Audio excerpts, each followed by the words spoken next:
Daniel West was the crown prince of Phoenix high society, a man whose reputation had always been marked by discipline and distance, the kind of heir who never let women near his orbit. Yet somehow he kept me by his side like a delicate canary locked away in a gilded cage, soft, fragile, and constantly whispered about. Everyone in our world looked at me with thinly veiled disdain. As though I were nothing but a fleeting diversion, a pretty little bird he would grow tired of before long. They wagered behind closed doors, betting how many months it would take for him to discard me. None of them expected that the one who would walk away first, the one who would gather the courage to end it, would be me. It was my voice that said goodbye, and my footsteps that left without hesitation. Even years later, I would hear whispers of that night when Daniel, drunk and unsettled, confided in a friend. Was I not good enough to her? Did I not give enough? He asked his pride, cracking in a way he never let the world see. That question lingered in my chest, long after the words reached me, heavy and painful, a memory that refused to fade. 5 years passed. I had a daughter by then, my sweet Daisy, and together we found ourselves pressed against the cruelty of selfish relatives who stripped away everything that should have been ours. We had nowhere else to run. Meanwhile, Daniel remained on his throne, untouchable, gliding through the glittering world of limousines' power, and women who sparkled on his arm like jewelry he never meant to keep. I bit down on my pain-clutching Daisy close, determined not to disturb the life he had chosen without us. Yet when our paths crossed again, his voice cut through the air like ice. "Ava Collins," he said, his tone chilling and resolute. "Call me husband and I'll stand behind you." The words struck like thunder, both cruel and tender, a command and a plea wrapped into one. I remembered that first year at his side when the entire city whispered and wagered. They doubted me, they doubted him. Certain Daniel would lose interest, certain he would never soil his name with something as ordinary as love. He had always carried himself as if the words "women keep out" were carved across his face. Some accused me of witchcraft, insisting I had trapped him with some kind of spell. Others said my eyes were sharp enough to cut and dangerous enough to pierce his soul, the spirit of a fox made flesh. A few had the audacity to confront me outright, their voices filled with scorn. "Ava, how did you snare Daniel West?" My friend stripped herself bare in front of him, and he didn't so much as look. She nearly cried herself to death afterward. One of them sneered as her eyes fell on me, on my body, her smile sharp and mean. "Those curves, where did you buy them? Give me your surgeon's number." I set my coffee down and gave her the faintest smile. I didn't lure him. He pursued me. Daniel doesn't like women who chase him, so tell your friend not to feel too bad. And as for these curves, if you're unhappy with yours, perhaps you should pray for a second chance at creation. My words dripped with quiet venom, and without waiting to see her reaction, I stood and walked away. I was not one to seek out conflict. But that day my mood was too black to swallow another insult. Predictably, the woman ran crying to her distant cousin, who happened to be Daniel himself. She told him everything, her voice breaking with humiliation, expecting him to lash out on her behalf. But Daniel only smirked, his eyes glinting with amusement. "She wasn't wrong," he replied coolly. His cousin stamped her foot, wailing louder until his patience finally slipped. "Cry anymore and you'll need a sculptor to rebuild your face," he warned with a frown. His voice edged with irritation. Then with a slow shift of his gaze, he finished, "Stay away from her." It was final. It was absolute. And it was the first time I realized that beneath his marble mask, Daniel had chosen me, even if he never admitted it aloud. Yet Daniel was clumsy in the ways of tenderness. His attempts at reconciliation whenever we quarreled came in only two forms. He either buried me beneath extravagant gifts, filling my closets with jewels and designer gowns I never asked for, or he dragged me into the storm of his embrace, using his body to exhaust every ounce of resistance until there was nothing left but surrender. He didn't know how to soothe me with words, didn't know how to patch the wounds with gentleness. He only knew how to overwhelm. That night, though, I refused to let him take the lead. When he stepped out of the shower, water tracing the sharp lines of his frame, I crossed the room before he could speak. My arms slid around him, pulling him close. The black silk of my slip clung to me, lace, tracing the curves of my chest, the slit along my thigh, daring the light to look closer. The moment I lifted my leg just slightly, the illusion of modesty vanished, and the spring of my desire lay bare before him. He caught me with hands that were strong but trembling. His voice, usually so calm, came low and rough. "Ava," he whispered, hesitant, almost uncertain. I tilted my head up, brushing my lips against his ear. "Daniel, I'm about to start my cycle," I murmured, teasing, coaxing him into the truth of what I wanted. His breath faltered. He pressed his mouth against mine, heat pouring from him, lifting me effortlessly into his arms. "So your mood is dark tonight," he murmured against my skin. I shook my head, pressing closer, the tip of my foot sliding against the hard line of his thigh beneath his robe. "No," I whispered. "I want you." He froze for the barest instant, and then his restraint shattered. The kiss that followed was a tempest, fierce and consuming, leaving me breathless. Outside the window, spring rain fell against Phoenix, soft and cold, but inside our room, every touch ignited like fire. The world beyond blurred into shadows and silence, while inside the only sound was the thrum of our breaths and the murmur of my name on his lips. When he laid me down, I melted beneath him, my arms, weak fingers trembling against the sheets. His mouth scattered kisses down my shoulder, his hand reaching for the drawer beside the bed, fumbling for protection. I caught his wrist, my voice a whisper. "It's a safe day. I don't want it." Perhaps it was because I was bolder than usual. Perhaps because the hunger in my eyes left no room for hesitation. But that night Daniel changed. He was not the careful lover who tread lightly, fearful I might break. He was relentless, demanding as if he had forgotten I was ever fragile at all. The intensity stole my breath, my body unable to keep pace, tears pricking at the corners of my eyes. When I looked at him, pleading silently, his movement slowed his lips, brushing against mine with unexpected gentleness. "Ava," he whispered, his voice hoarse, his question low and commanding. "When you beg for mercy, what should you call me?" My eyes fluttered shut, surrendering the word, catching on my lips as I let it fall into the dark. "Husband," I whispered. And with that, the storm inside the West Mansion burned through the night, spring rain falling endlessly outside as the world turned quietly on. That night, Daniel seemed to forget entirely that my body was never built to endure his relentless strength. He demanded without pause, taking and taking until my eyes blurred with tears I could not hold back. My hands clutched his shoulders, my gaze fragile, pleading with him to see that I was not invincible. At last he slowed his breath, still ragged, and he pressed the gentlest kiss against my lips. His voice came hoarse and low, thick with desire, yet threaded with teasing cruelty. "Ava, when you beg someone for mercy, how should you say it?" His eyes burned into me, waiting for my answer. I closed mine, surrendering, letting his kiss swallow the silence between us, until finally, in a whisper that trembled more than I wanted, I breathed the word he craved. Husband. It was our 3rd year together, and by then the city had grown tired of their bets. No one was wagering on when Daniel West would abandon me anymore. They had settled into the belief that I had, against all odds, managed to hold him. But fate has a way of testing what looks certain. The woman he had once quietly adored in his youth. Aubrey Lopez returned to Phoenix, newly divorced, her reputation polished, and her beauty sharpened by sorrow.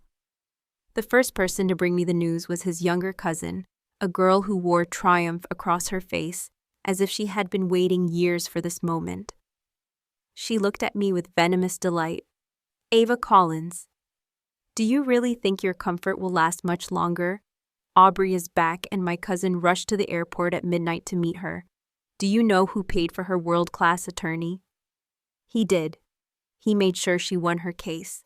Whatever you think you are, you will never be what she is. She is a true daughter of society, the rightful future of this family. You should start packing." Her words sliced through me, leaving me hollow. I sat for hours, numb phone clutched in my hand. I called Daniel once, twice, over and over. He did not answer. When I tried again, his phone was powered off. That night, I waited, every tick of the clock drilling into my ribs, but he did not come home. My hand found its way to my stomach, flat and secret. I had not told him yet. I was carrying his child. I wanted so badly to share it, to see his eyes change when he heard the news, to believe he might hold me tighter because of it. But Aubrey had returned. Did I even need to wonder whom he would choose? A few days later, his cousin's number lit up my phone again, this time with photographs attached. I had just left the hospital when I opened them, sunlight warm on my skin, but a chill piercing straight through me. The images blurred before my eyes, the figure of a woman, graceful, composed, every inch the paragon of refinement. Aubrey looked as though she had stepped out of some dream I could never reach. At first, my mind went blank. Then the fragments of something darker pressed against me. Memories that did not belong to this life, yet felt too vivid to dismiss.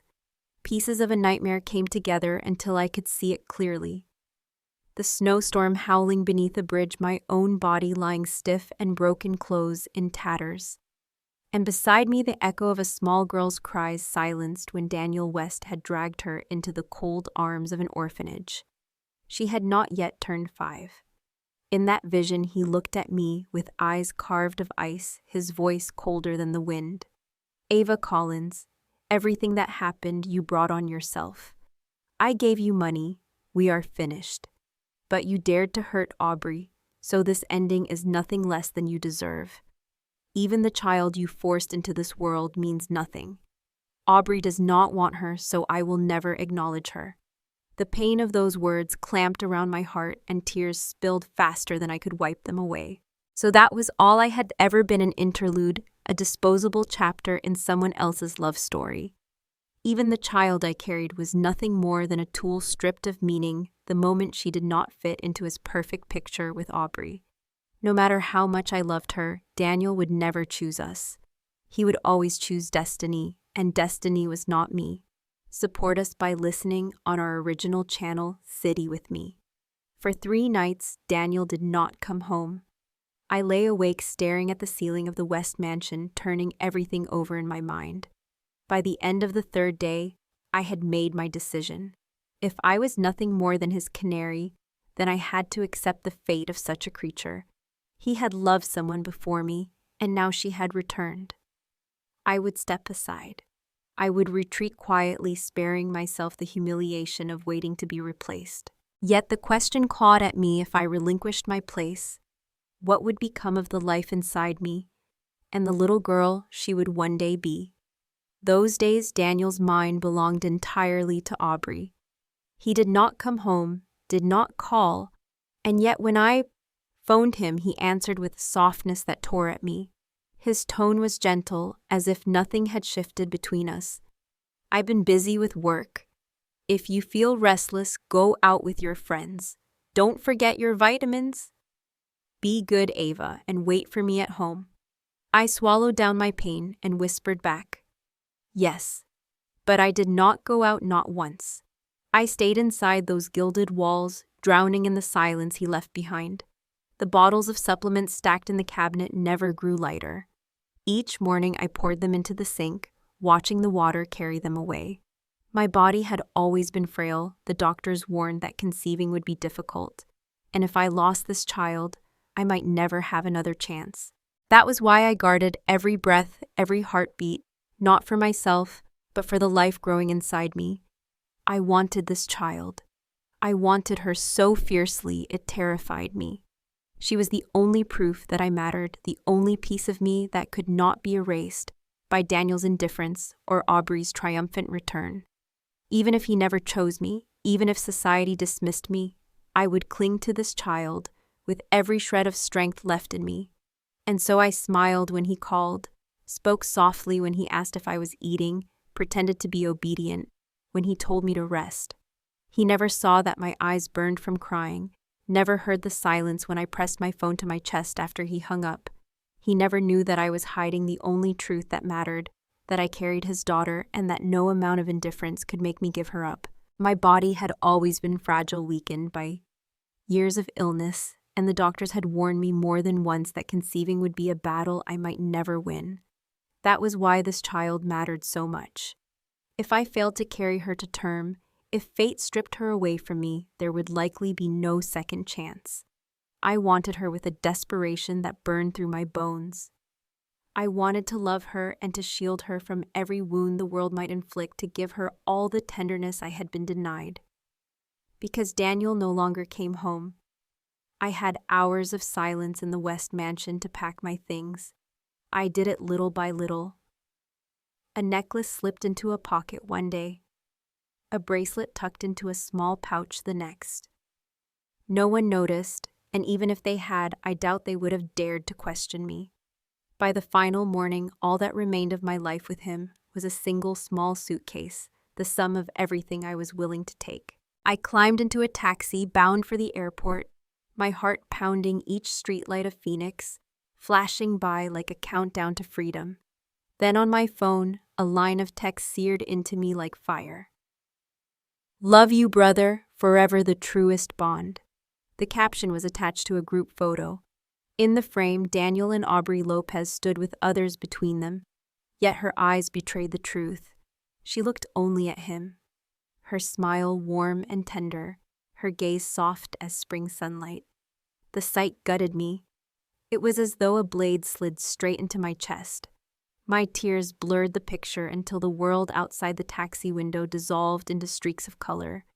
I pressed a hand against my stomach, against the tiny life I carried, and sobbed silently as the car sped forward. Back at the mansion, Daniel's phone rang with the sharp tone of his butler's voice. Whatever was said made his face harden instantly. He rose without explanation, shrugging into a jacket and striding toward the door. Aubrey trailed after him, confusion etched on her face. "Daniel, what happened? You don't look well. Let me come with you." Her voice held a softness that might have melted another man, but Daniel cut her off coldly. "No need." Her lips parted, her tone trembling with hurt. "Daniel." But he didn't turn. He stepped into the elevator without a backward glance, leaving her standing there wounded and bewildered. By 9 that evening, the mansion staff descended into chaos. No one had noticed when I left. No one had realized that the fragile mistress of the house had been quietly packing her life away. When Daniel returned, his fury filled every corner of the estate.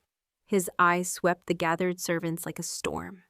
"When did she leave? 3 o'clock, sir," one maid whispered, trembling. "She said she was meeting friends for tea and shopping." Daniel's jaw tightened, his lips pressed into a line so sharp it seemed carved from stone. He strode upstairs, each step weighted with fury. The master bedroom lay open, the safe unlatched, its contents gutted. Jewelry, heirlooms, all gone except for a few trinkets tossed aside as if they were worthless. The emptiness screamed louder than any words. For a long moment he stood still, then dismissed the staff with a flick of his hand. Alone, he lowered himself into the sofa, staring at the barren room.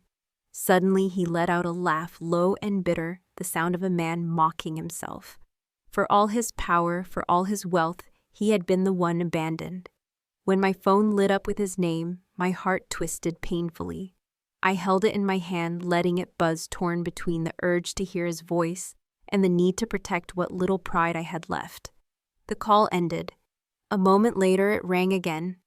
This time, against my better judgment, I answered. "Daniel West," I said, trying to sound calm, though my voice shook. "Or should I call you Mr. West now?" His voice dropped low like the growl of a storm. "Ava Collins, where are you?" I swallowed the lump in my throat. "I've already left Phoenix. Mr. West, between us, everything is settled. For 3 years, I gave you what you wanted, and you gave me money and jewels. We owe each other nothing." Stretched across the line, so thick it made my chest ache. Then his question came heavy with ice. "Nothing at all." "Yes," I whispered. "So don't look for me again." The line went quiet.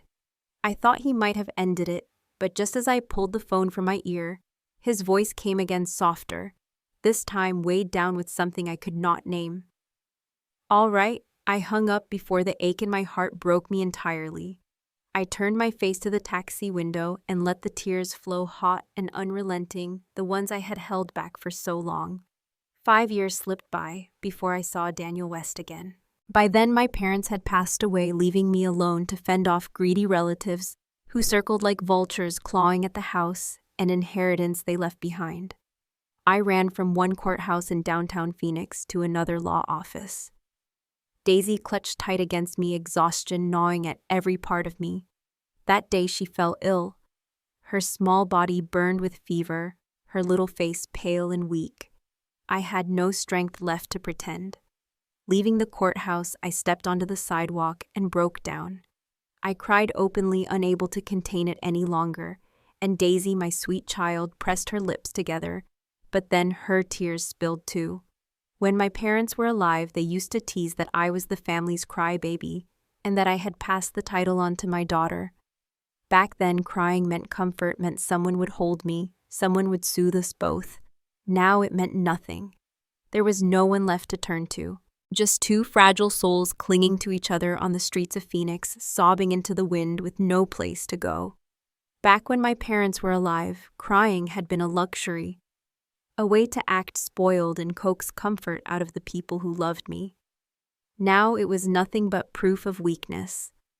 There was no one left to hold me, no one to tell me everything would be all right. I tried to swallow the tears to force them back down into the hollow of my chest, but the harder I fought, the more violently they spilled. At last, Daisy and I collapsed onto the curb, our arms wrapped around each other, sobbing in unison, as if we could drown the entire city in our grief. We cried until our throats ached, until our lungs felt empty, until the afternoon light dimmed into a gray haze. And that was the moment a sleek black car rolled to a stop in front of us. The sound of the engine silenced me.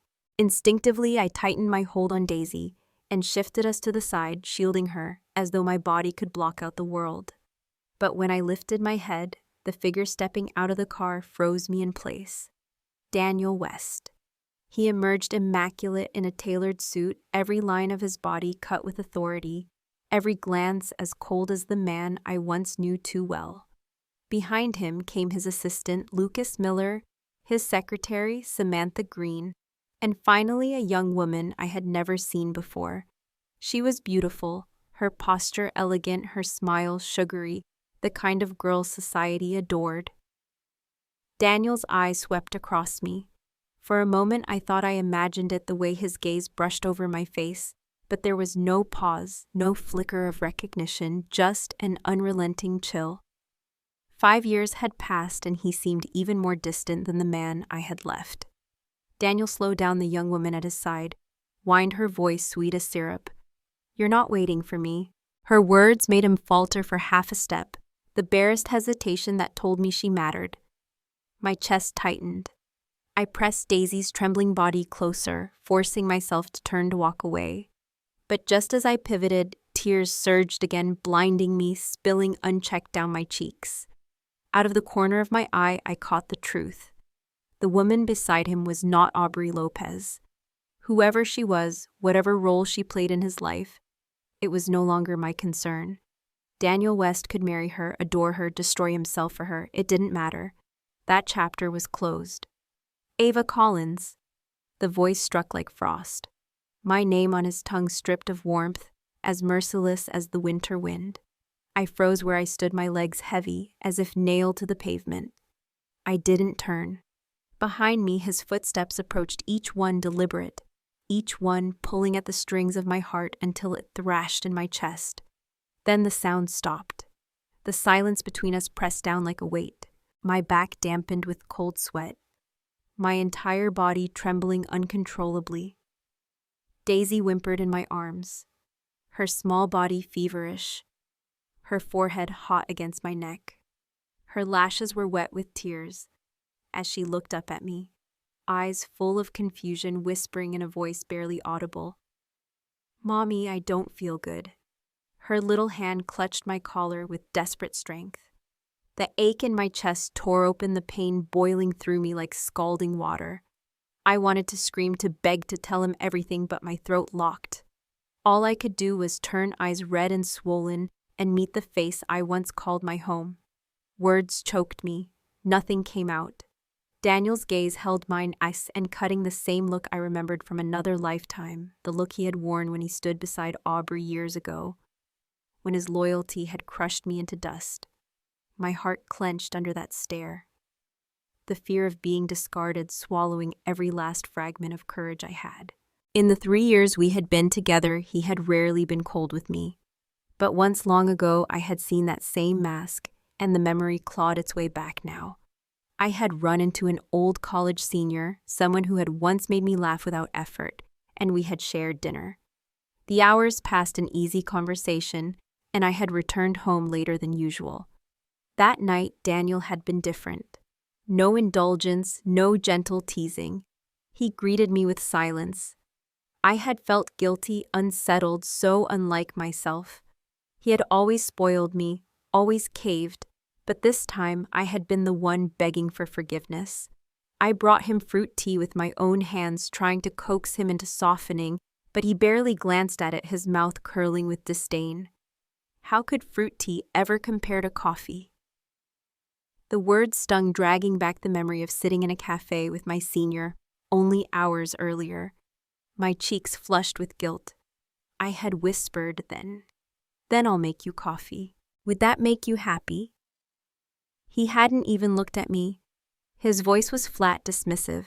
No need. I drew in a shaky breath, summoning the patience to ask, "Then what do you want me to do? What will make you forgive me?" He leaned back against the sofa, slow and deliberate, pulling his glasses off and setting them aside. His eyes met mine, dark and unyielding, and his lips curved in a lazy, almost cruel smile.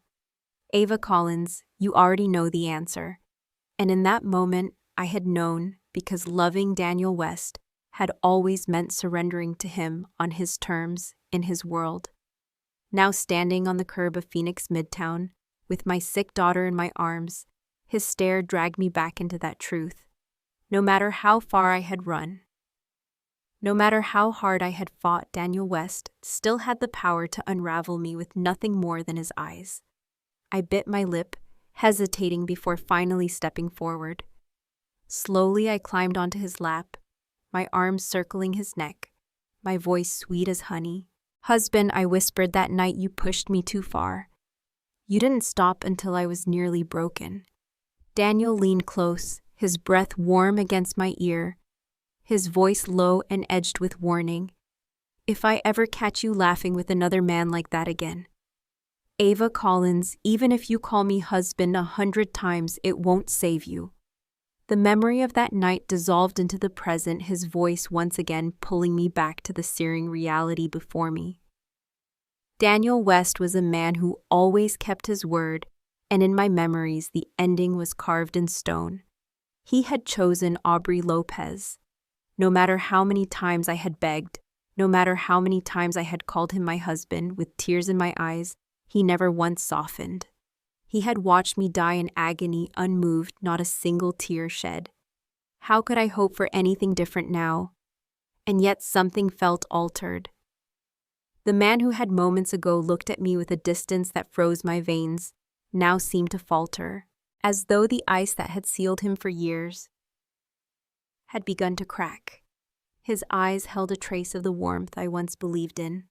I lowered my gaze quickly, lips pressed together, afraid that if I looked at him too long, the pain would consume me. That look, the gentleness I thought I saw, only deepened the ache inside. There had been a time when I was certain he cared, when I believed his touches were more than habit, his words more than politeness. But I had been wrong. He was a man of courtesy, of cultivated manners, nothing more. Daniel stepped forward, and instinctively I backed away. His voice followed, steady and cool. "Ava Collins." The midday heat pressed down like a suffocating blanket, trapping every sound, every breath. Sweat beaded on his forehead, but his composure never slipped. He closed his eyes for a brief second, exhaling a long breath, as though surrendering to something inevitable. When he opened them again, the icy fire had dimmed, leaving only resignation. "Call me husband," he said, his voice softer now. "Call me husband, and I will stand behind you." Daniel West had imagined countless scenarios for this reunion. He had thought he might ignore me passing as though I were a stranger, or perhaps he would cut me down with his sharpest cruelty, finally taking revenge for the day I left. But when I appeared before him, none of those thoughts survived. The sight of my tear-streaked face undid him, pulled apart the armor he had worn for years. His heart asked only one question. Why was I crying like this? Who had hurt me so badly? I was the one person he had never wanted to see in pain. And yet here I stood shattered. After I walked away from him years ago, without a word of regret, Daniel convinced himself he would forget me. He told himself I was cold, greedy, undeserving. But then one night, drunk beyond reason, he confessed to a friend. Was I not good enough to her? Did I not give her enough? It was in that moment he realized just how much he had given me in those 3 years. More than he had ever admitted, more than he had known he was capable of. Now his confession hung between us, unspoken but heavy. I stood frozen, stunned into silence. Behind him, others were just as shocked. The young woman at his side widened her eyes in disbelief, then let out a sharp, explosive scream. "Daniel West, I thought you were some saint, a monk untouchable by women, pure and cold, but you let her call you husband."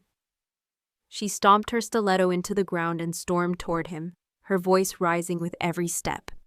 "It was all a lie, you hypocrite. Pretending to be righteous, but all this time you've been nothing but a shameless man." Her shrill accusations cut through the thick summer air like knives.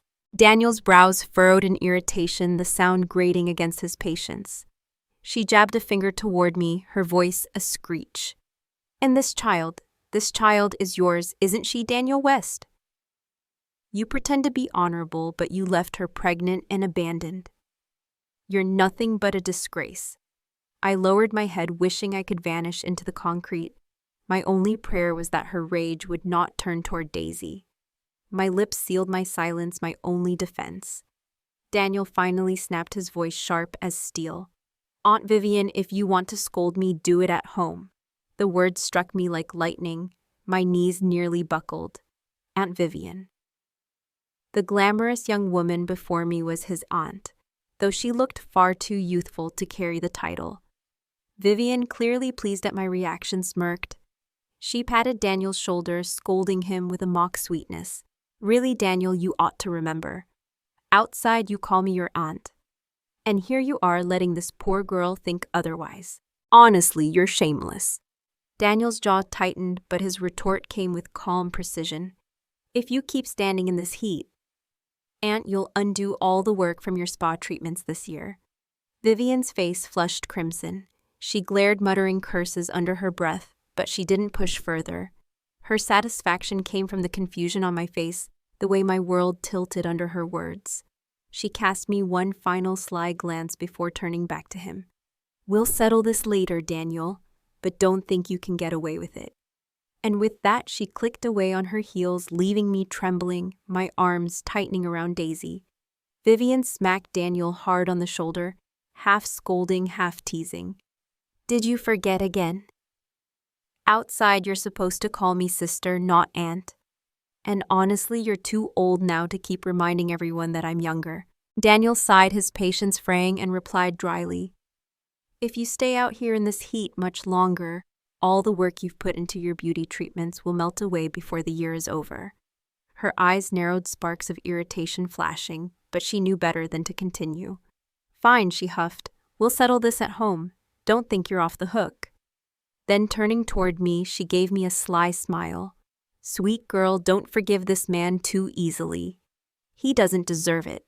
She leaned closer, lowering her voice into a conspiratorial whisper. "And don't ever call him husband. If you do, he'll get so full of himself he won't know what to do."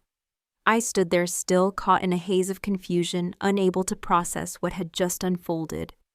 My only response was a helpless nod, my head bobbing like a child's. Vivian gave Daniel one last pointed glare before striding away, her heels clicking sharply against the pavement.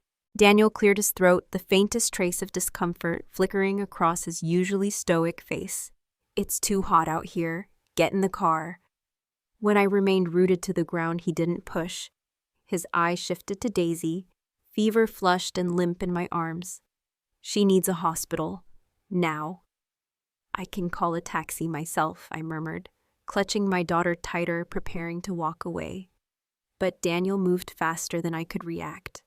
His hand gripped my wrist with unyielding strength, and before I could protest, he had lifted Daisy gently but firmly into his arms. Startled, Daisy whimpered, her lips trembling as tears welled. She didn't trust strangers, and this man's unfamiliar face made her shrink. But then her wide eyes met Daniel's cool, imposing stare. For some reason, she froze, her protest catching in her throat. Fear, awe, and something unexplainable flickered across her small face. I instinctively reached out. "Give her back to me." His voice was calm but commanding. "Get in the car. I'll return her to you once we're inside. She has a fever, Ava. Wasting time will only hurt her more." His eyes met mine with a seriousness that made my stomach twist. I glanced at Daisy's flushed cheeks, the way her little body radiated heat like a furnace. My heart clenched. He was right. Another minute of hesitation would only bring her more pain. Swallowing my pride, I climbed into the car. True to his word, Daniel returned Daisy to me immediately. She buried her face against my chest, her arms tightening around my neck. I kissed her damp forehead, whispering, "Mommy loves you so much. You'll be okay." Her tiny body relaxed, her eyelids fluttering closed as she drifted into a restless sleep. At St. Mary's Children's Hospital in Phoenix, the doctors confirmed a fever and ordered an IV drip. Within the hour, Daisy lay peacefully on the bed, her breath steadying, her small hand curled trustingly around mine. I sat at her side, unable to tear my gaze from her face, unwilling to leave her for even a moment. Daniel remained in the room, silent but present, his imposing figure a constant weight in the corner. Lucas soon arrived carrying a bag of fruit, and Samantha set down takeout containers on the table. Daniel motioned toward them. "Eat something." I shook my head, my voice faint. "I'm not hungry." He studied me for a moment, then quietly stepped out. I thought he had left for good, but half an hour later, he returned. His eyes fell on the untouched food, and his brow creased. "You still haven't eaten." "I can't," I whispered. "Then at least drink some soup." His tone carried no room for argument. He removed his suit jacket, setting it carefully on the chair, then unwrapped one of the containers with deliberate care. The scent of chicken broth filled the room as he ladled soup into a bowl. When he placed it in front of me, I froze. It was chicken soup with wild herbs, the exact dish I had once loved so much. My chest tightened. 5 years had passed, yet he still remembered. "Finish it," he said quietly. "Then we'll talk." The spoon trembled in my hand as I obeyed, swallowing mouthfuls of broth that tasted of nothing but my own unease. When the bowl was empty, Daniel's gaze locked onto mine, unflinching. "Daisy is my daughter, isn't she?" The question cut me open. No excuse, no denial could form on my lips. He already knew. Even if I lied, he had surely confirmed it long ago. He leaned back slightly, his voice cool, but weighted. "When you left, you took money. You took jewelry. So why are you living like this?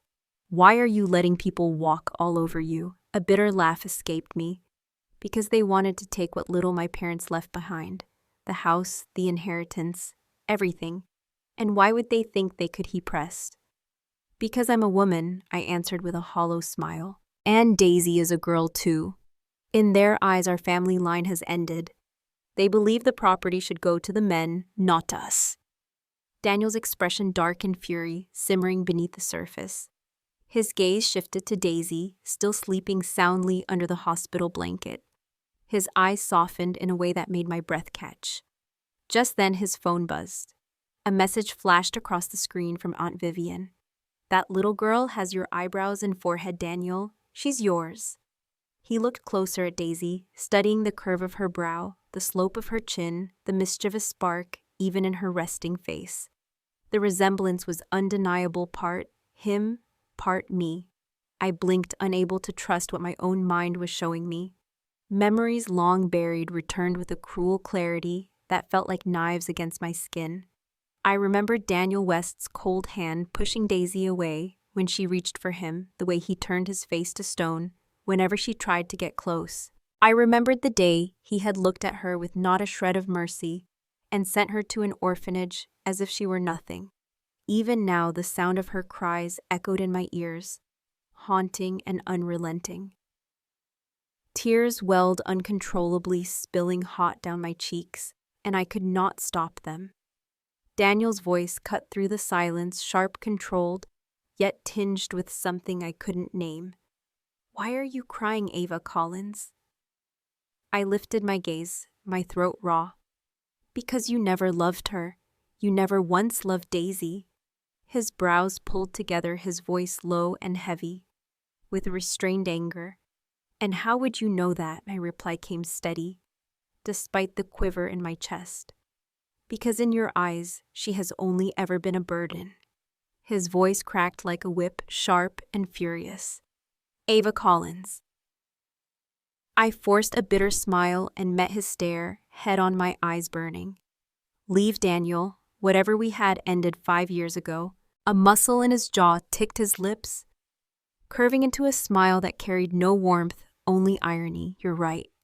He straightened, towering above me, his gaze slicing down like a blade.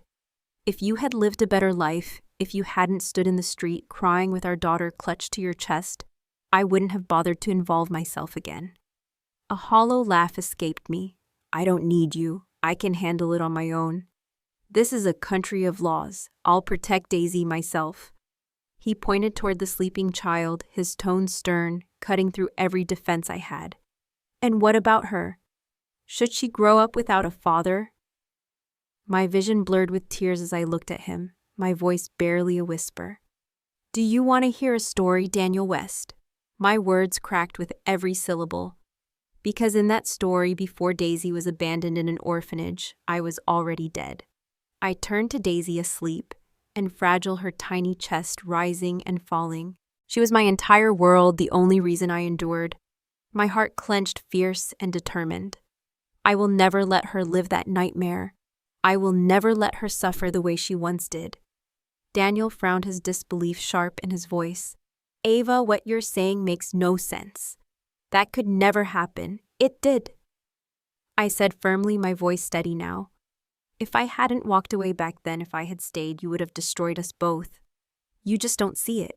His hands tightened at his sides, his frustration mounting. "Fine then. Let me ask you this: over the past 5 years, have I ever been with Aubrey Lopez?" My lips pressed together. I shook my head. "That doesn't matter. Whatever happened between you and her isn't my concern. Maybe you fought, maybe you broke up, maybe you got back together. It has nothing to do with me." His eyes burned into mine, sharp as fire. "We were never together, not once. So tell me, how could there be a breakup or a reunion?" "But..." My voice faltered, weak against the conviction in his gaze. "But in the story I remember..." "There are no buts," he cut me off, his tone final. "There has never been another woman. There will never be another woman." He reached out then, fingers brushing the strands of hair that had fallen across my face, tucking them gently behind my ear. His voice dropped lower, soft but unyielding. "Before you there was no one. After you there will be no one." I swallowed hard, my heart pounding, disbelief twisting inside me. "And what about Aubrey Lopez?" "Everyone said you loved her. Everyone said you carried a torch for her." His expression remained calm, still as glassy water. "She approached me once after her divorce, hoping I'd give her something more. I turned her away." Shock rippled through me. "Why? When everyone believed you'd always wanted her, when all the rumors said you had. Why would you reject her?" He shrugged, the simplicity of his answer cutting me deeper than any elaborate denial could. "Because I didn't want her. I blinked, my mind scrambling. But you did before, didn't you? Daniel's honesty was brutal, unflinching. When I was young, yes. I admired her. She was beautiful, refined, elegant. Admiring something beautiful is human nature. Maybe for a time I thought it was love, but I learned quickly enough that it wasn't. My brows furrowed. And how can you be so sure it wasn't love? He leaned back slightly, his voice calm, thoughtful. She was older than me by 2 years. She found a boyfriend early, and when I heard, I felt nothing. No jealousy, no rage, no despair. If it had been love, I would have cared. But I didn't. His words wrapped around me, soothing and unsettling all at once. Part of me wanted to believe him, to clutch at the fragile hope he dangled before me. Another part trembled in fear that fate would still drag us to the same ending I dreaded. Silence settled between us, heavy and suffocating. My mind churned, tangled in doubt and yearning, unable to find peace. Then Daniel's voice broke through, once more low but insistent. "Now I have a question for you, Ava Collins." His eyes bored into mine, cutting through every wall I had built, reaching straight into the heart I tried so hard to shield. Daniel's voice dropped lower, steady, but heavy with meaning. "That year when you left me so suddenly, it was because of this, wasn't it?" I drew in a long breath, my chest tight, and finally let the truth fall from my lips. "Because I didn't want to die, Daniel. And I didn't want Daisy to be abandoned to grow up alone in an orphanage." His eyes darkened, his tone hushed. "Why didn't you tell me?" A bitter laugh tore from me, broken by tears that burned down my cheeks. "Tell you what, you weren't even home, Daniel. You never called, never asked where I was or how I was doing. Every day you were at Aubrey's side. I didn't even see your shadow in our house." The memory of that cursed social media post struck me again like a blade. His friends had made a joke of my existence, waiting to see when Daniel West would finally grow tired of me and cast me aside. Yet when Aubrey returned, those same people treated her like royalty. I still remembered the line that shattered me, burned forever into my memory. "Loving you, little brother, is the purest thing." The laughter, the whispers, the way my chest had tightened until I could barely breathe, all of it came flooding back. Daniel's expression hardened, though his voice stayed measured. After she came back, the only time I saw her was to have dinner once. That was all. We grew up together, Ava. She was older. I called her sister. That's it. My voice broke, trembling with hurt. "Then why didn't you come home?" For the first time, a faint smile ghosted across his lips, one filled with irony. "Ava, I've disappeared before. When work consumed me, I'd vanish for weeks, and you never called me once. That's who I am. I don't text. I don't call. When I work, I disappear." His voice was calm, almost too calm. "And back then you knew that." I shook my head furiously, but this time it was different. The timing, the rumors, it was impossible not to doubt you. I believed you would leave me for her, that you'd let me die and throw Daisy away like she meant nothing. My throat tightened as the words tumbled out. "No matter what you say now, I can't believe it. I just can't." I shut my eyes, trying to bury the storm inside me, forcing myself to breathe. "It doesn't matter. Daisy and I have survived these years without you. Once I finish settling all this, once I put everything behind me, I'll have nothing left to fear." His response was immediate, firm. "I'll take care of it for you." I shook my head sharply. "No, I've already filed the lawsuits. I've hired the best attorney I could find. I'll handle it myself." The bitterness inside me slipped out before I could stop it. "After all, you were willing to pay a fortune for Aubrey's divorce lawyer." I figured I'd need someone just as powerful to survive. Daniel's eyes darkened further, his jaw clenched. "That lawyer wasn't good enough. Use my legal team." I said no, I snapped. "I can fight my own battles." His voice softened, a thread of frustration and helplessness running through it. "Ava, let me help you." I froze at the vulnerability in his tone. He pressed on his gaze, never leaving mine. "If this ends quickly, Daisy can finally go back to school without fear. Isn't that what you want for her? To feel safe, to feel normal again?" At the mention of her name, my heart faltered. Daisy had been terrified, refusing to step foot in her preschool, clinging to me with wide, anxious eyes, no matter how I tried to comfort her. Daniel's eyes softened, though his voice carried a quiet conviction. She's my daughter, too. At the very least, I have half the right to protect her, don't I? I could not find the words to answer. Silence stretched heavy and suffocating until I finally sighed. I have one condition. Say it, he said, his voice firm but patient. I steadied myself. Once this is over, once you return to Phoenix, we never see each other again. If Daisy grows up and wants to meet you, I won't stand in her way. And if you want to visit her, you'll be free to. But you and I, we end here. His eyes sharpened instantly, the warmth gone, replaced with steel. What do you mean by that? I forced myself to hold his stare. Exactly what I said. His face shadowed his lips, pressing into a thin, hard line. His eyes cut into me as though he could read the truths I tried to hide. And then, with a voice stripped of all emotion, he said only 2 words. As you wish. He turned on his heel, leaving the hospital room without another glance. The silence he left behind pressed in on me, crushing and cold. Days later, his legal team swept in like a storm. The lawsuits were handled with ruthless precision, faster than I could have ever managed. Within weeks, every asset my parents had left was restored in my name and Daisy's. The relatives who had tormented us the most were not only defeated, but imprisoned. The rest, cowed and terrified, never dared raise their voices again. When it was over, Daniel kept his promise. He spent one last day with Daisy, taking her out to the park, buying her ice cream, letting her laugh and run until she was too tired to keep going. He returned her to me without a word, his face unreadable. And when our eyes met for the last time, he didn't speak, didn't fight, didn't plead. He simply walked past me as if we were strangers, leaving only silence and the echo of what might have been. Daniel's aunt had called me several times, her voice full of mischief and curiosity. Ava, how on earth are you managing to keep Daniel under control? It's the first time I've seen his face look that sour, like the whole world owed him money. Usually he's stoic, but the moment he opens his mouth, I want to strangle him. Tell me your secret, or I'll have to find my own way to put him in his place. I stood by the window, the phone warm against my ear, staring down at the garden below. Daniel was there playing with Daisy, their laughter floating up to me. I couldn't understand how he, the man who had once left me so cold, could make our daughter glow with such pure joy. Watching Daisy's radiant smile as she clung to him, my heart twisted.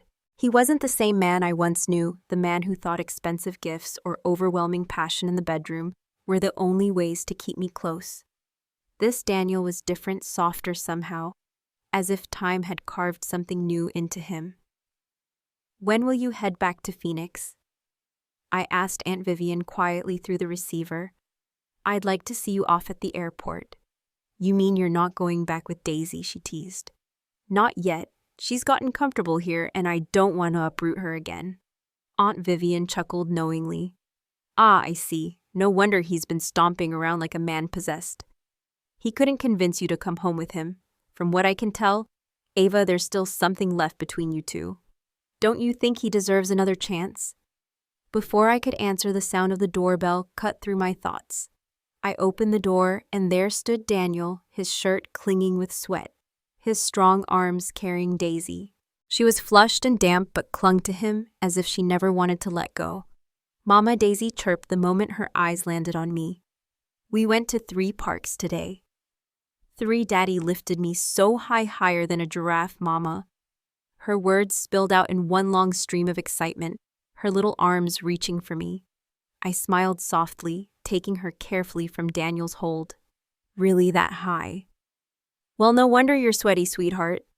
Let's get you cleaned up before you catch a chill. Daisy cast one last lingering look at Daniel, reluctant but obedient, and nestled into my embrace. I turned back to him, hesitating only a second before speaking. Would you like to come in for a glass of tea? It's sweltering outside and you're drenched. He shook his head, his tone clipped and cool. No need. I have a flight to catch. I felt Daisy stiffen against me. Looking down, I saw her big eyes shimmer with tears she fought to hold back. She bit her lip, but her small body trembled. My chest ached at the sight. I knew the truth that no one wanted to say out loud. A father's love could never replace a mother's, nor could a mother's replace a father's. If time gave them enough chances, perhaps Daisy and Daniel could forge the bond they were both aching for. Perhaps even my story with Daniel could find a different ending. But life was never that simple, never that predictable. I forced a smile, kissing Daisy's damp forehead before speaking. "Safe travels, Daniel. I'll take Daisy to get cleaned up so we won't keep you." I began to close the door, but his hand shot out firm against the frame, halting me. Ava Collins. His voice was steady, emotionless, his eyes sharp and unreadable. "When I return to Phoenix, I'll transfer half of my assets into Daisy's name. She is my daughter, and I will never abandon her." The words hung in the air, heavy with meaning. He held my gaze for a long moment before adding in a quieter tone, one edged with something I couldn't name. "As for you." He hesitated, his expression almost wistful, then a small, humorless smile touched his lips. "Forget it. I won't force a woman who doesn't care for me. Years ago, you walked away without looking back. To you, Ava, even now, I was never worth as much as Daisy. At least now I understand that." He turned then, striding down the hall toward the elevator, his broad back retreating from me without hesitation. I stood frozen, clutching Daisy close. The room around me suddenly unbearably empty. My eyes drifted toward the corner where the altar for my parents stood, their smiling faces captured in framed photographs. A sob tore through me as the weight of it all came crashing down. I remembered how when my father was sick, he had once laughed at a story he'd read online. An old man gravely ill had told his daughter to hang his portrait by the front door so she would never feel alone. He'd said that even after death, he wanted to watch over her to keep her safe. My father had smiled as he told me that, his frail hand squeezing mine. "You should do the same someday, Ava," he'd whispered. "Because no matter where I am, I'll always want to protect my little crybaby and her little crybaby too." Now standing there with Daisy in my arms, tears streaming unchecked down my face, I felt his words settle into me with crushing finality. My parents were gone.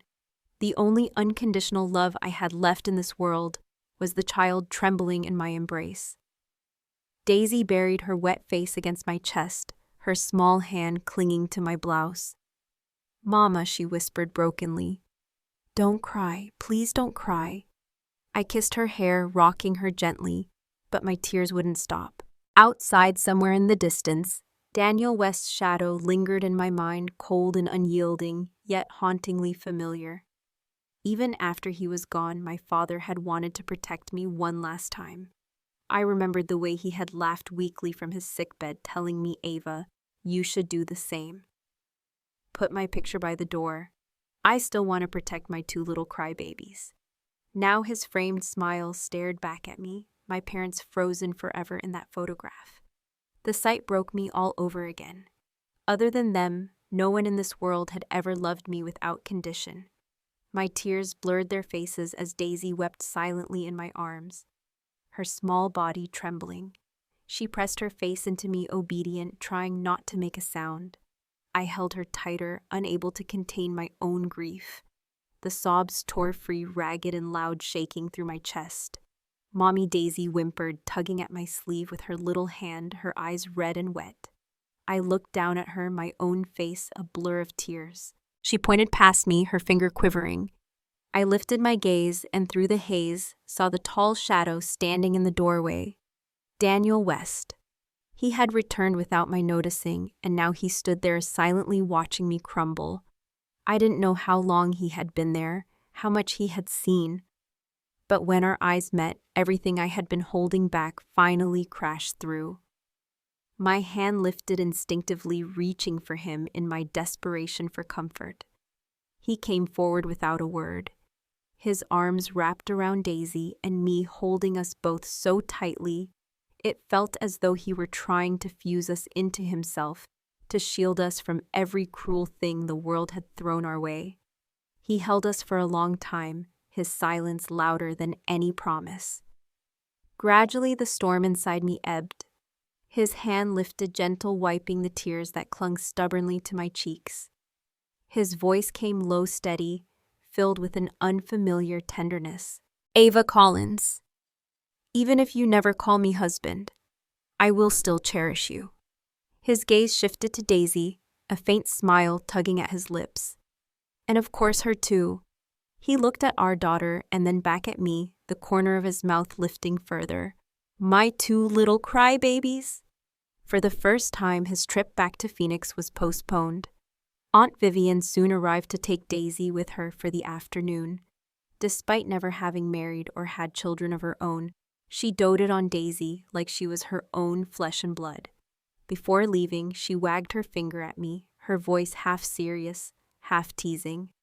Don't go too easy on him, Ava. If you need to scold him, scold him. If you need to make a scene, then make a scene. Then she turned to Daniel with a stern glare. And you remember what I said. Don't you dare torment her. Ava's far too delicate to handle a man who's been single for 5 years. My face burned red and I lowered my head in embarrassment. But Daniel only looked amused, his voice smooth and unbothered.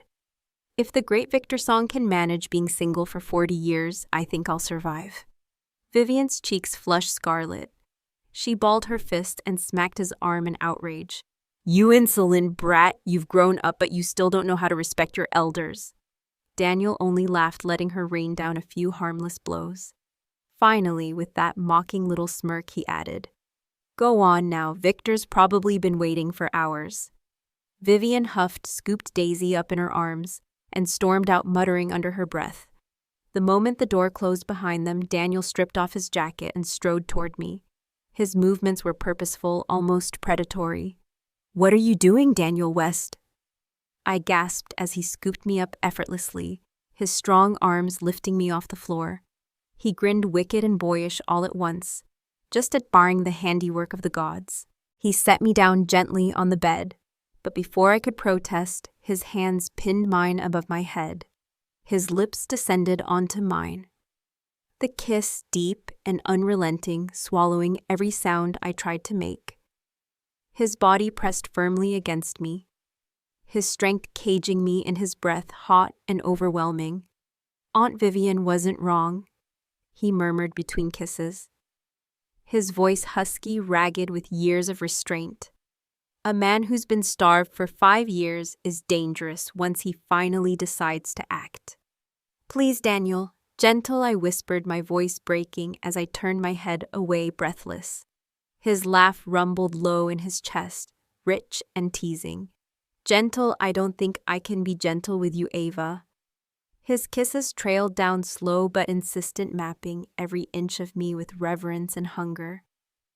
His lips lingered at the places where silk gave way to skin, where moonlight cast silver shadows on my body. Ava Collins, he breathed against my ear, his voice so deep it reverberated through me. The gods did well when they made you. You're perfection. My body arched beneath him, taut as a bowstring, drawn to its breaking point. Every nerve was alive, trembling, waiting for the inevitable. And in that moment, under the quiet pulse of moonlight and his unyielding hold, I realized the truth I had been running from. I had never truly escaped him. Not then, not now. His touch traced lightly across my skin, sending shivers through every nerve. I gasped softly, biting my lip, my voice trembling. Daniel West, you're shameless. He leaned close, his lips brushing against my ear, his whisper dark and teasing. What do you call me? I tried to hold firm, but my resistance melted with every insistent rhythm of his body against mine. My walls crumbled, and the words spilled out unbidden, broken and sweet. Husband, my husband. His mouth claimed mine in a kiss so deep it stole my breath. His voice, low and rich, murmured against me like a spell. Say you love me, Ava Collins. Tears welled in my eyes, spilling free as I whispered back hoarsely. Why don't you say it first? His lips brushed the tears from my cheek. His words a vow. I love you, my arms wrapped tightly around his neck as I whispered back. I love you too, Daniel West. 10 years later, those words still held true. All the fears I once carried had never come to pass. Daniel had become not only the devoted husband I once doubted he could be, but also the kind of father every child deserved. In the second year of our marriage, Aubrey Lopez had moved on. She had married a man who adored her, and the life she built was happy full. Whenever she returned to Phoenix, our families would occasionally share a meal, no shadows of the past lingering between us. By then, Daisy was preparing to enter high school, her laughter filling our home as she grew into the young woman who had once clung so tightly to my hand. One night, with Daniel away on business, Daisy crept into my room and climbed into bed beside me. We stayed awake for hours, talking and giggling, until exhaustion pulled us into sleep. The next morning, she woke with tears streaming down her cheeks, clinging to me as if she were still my little girl. "Mama," she sobbed, "I dreamed of Grandma." "And Grandpa." I froze, my breath catching. "I dreamed of them too," I whispered. "What did they say?" Her voice was choked, fragile. "Grandpa said his little crybaby has grown up now, and he said they'll always watch over us from the sky, making sure we're happy." I stroked her hair gently, my own tears slipping free. "That's right, sweetheart. We'll always be happy." But I didn't tell her the rest. In my dream, my father had spoken to me alone. "Ava," he had said, his smile soft, his voice warm. "Live with ease. Stop worrying so much. None of those fears will ever come true." "Do you know why, Dad?" I had asked, my tears soaking into the dream. "Because every time Daniel comes to see us, he makes the same promise my father said. He swears he'll love you and care for you for the rest of your life. 10 years have passed. Hasn't he kept his word?" In the dream, I broke down like a child. My father only chuckled, shaking his head. "You're over 30 now and still crying like when you were 5. It looks like Daniel has done a good job of taking care of our little crybaby after all." Remembering those words, I smiled through my tears. I picked up my phone and called him. His voice answered on the other end, deep, warm, carrying the tenderness I had once thought I'd never hear from him again. "Ava," just one word, just my name, and yet it held every ounce of love he had ever promised me. "Husband," I whispered, my voice soft. "I miss you. Can you come home early?" I could hear the smile in his tone, rich and soothing, wrapping around me like a stream of warmth. "Wife, I'm already at the airport. I'll be home tonight." And in that moment, I believed him completely. Thanks for listening. Be sure to subscribe so you don't miss the next videos.